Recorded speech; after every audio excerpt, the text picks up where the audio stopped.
Halo, selamat pagi anak-anak Miss. Bagaimana kabarnya hari ini? Oke, semoga dimanapun kita berada, kita tetap dalam keadaan sehat. Baik, sekarang kita lanjutkan pelajaran kita, yaitu pembelajaran tematik tentang makna bersatu dan menjaga persatuan dalam menerima saran.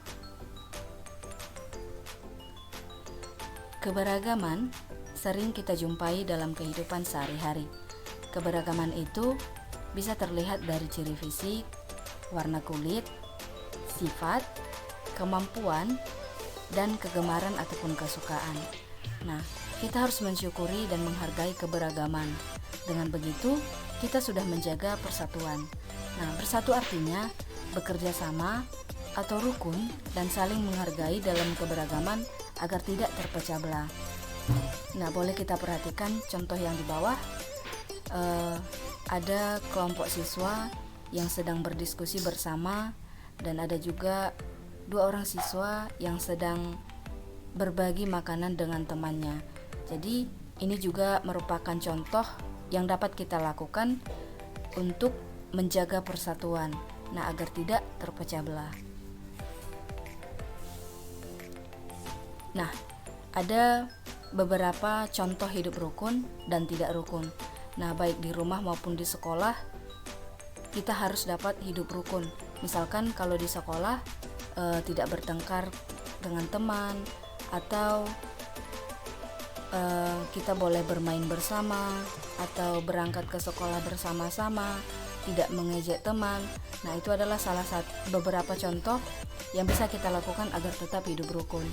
Nah, kalau hidup yang tidak rukun, nah ketika kita bertengkar bersama teman atau mengejek teman kita, itu adalah hal-hal yang dapat membuat hidup kita menjadi tidak rukun bersama teman-teman kita yang di sekolah ataupun yang ada di rumah.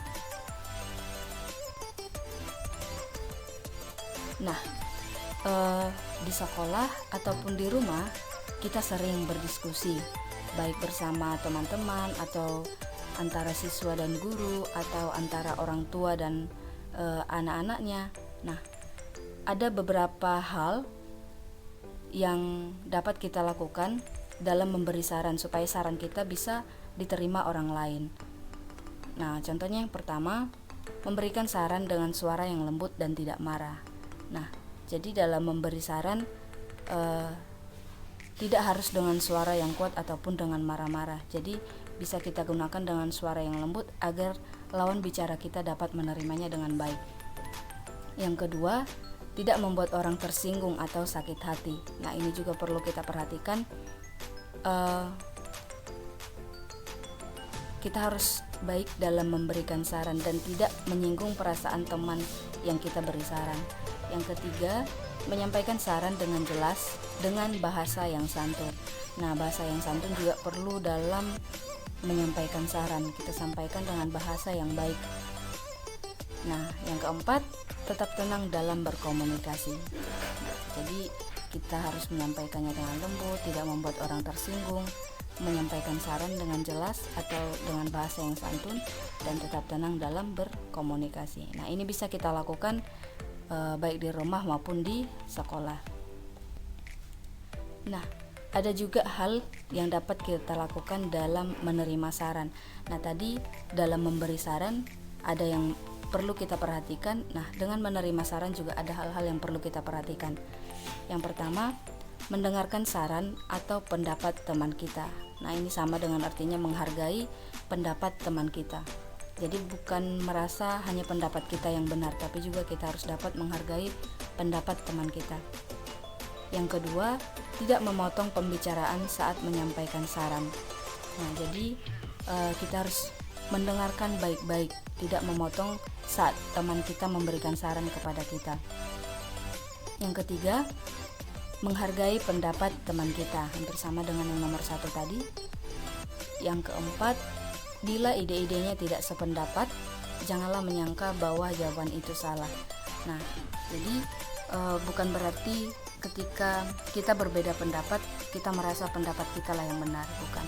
Nah, jadi ketika ada pendapat atau ide teman kita yang tidak sependapat dengan kita, jangan menyangka bahwa jawabannya itu salah dan jawaban kita yang benar. Nah, itulah yang dikatakan dengan menghargai pendapat teman kita. Nah, demikian yang dapat disampaikan mengenai makna bersatu dan menjaga persatuan dalam memberi saran. Jika ada yang kurang jelas boleh ditanyakan kepada Miss, dan silahkan kamu baca buku bos, dan setelah itu silahkan kerjakan lembar kerja yang sudah Miss sediakan. Baik, itu saja untuk hari ini. Terima kasih. Shalom.